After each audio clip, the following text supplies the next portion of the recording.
है। पितृदोष का मतलब क्या होता है? पितृ नाराज हो गए आपके? नहीं, पितृदोष का कारण ये होता है कि, बहुत ध्यान से सुनिएगा, हमारे परिवार के पूर्वज जब प्रस्थान कर जाते हैं तो प्रस्थान करने के बाद जब ठाकुर जी के सन्मुख वे पहुंचते हैं तो ठाकुर जी उनको अपने निजलोक में निवास दे देते हैं। तब ठाकुर जी से हमारे ही वे जन जाकर के प्रार्थना करते हैं, मैं सराफ परिवार से आया हूं या मैं उपाध्याय परिवार से आया हूं, हे नाथ, मेरे बच्चे, मेरी बहुएं, मेरे बालक, ये सब लोग मेरे से बहुत प्रेम करते थे, बहुत स्नेह करते थे।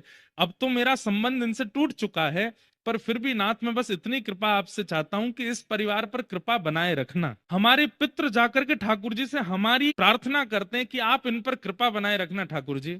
ठाकुर जी कहते हैं, अच्छा तुम इतनी इनकी जो है जैक लगा रहे हो तो अपने परिवार के लोगों की, देखते हैं श्राद्ध पक्ष में तुम्हारा श्राद्ध ये लोग कैसे करेंगे।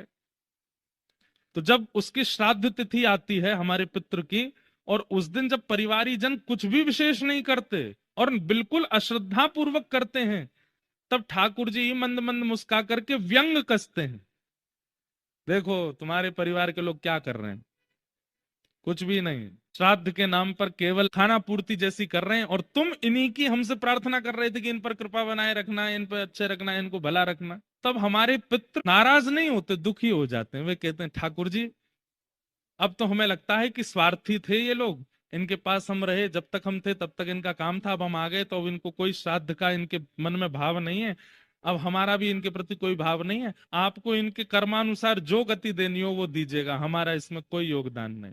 सीधी बात।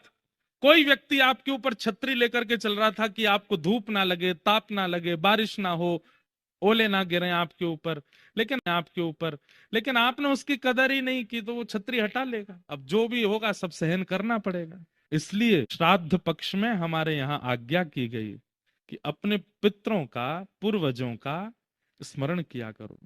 श्राद्ध पक्ष में अपने पितरों का श्राद्ध करना, उनके प्रति श्रद्धा अर्पित करना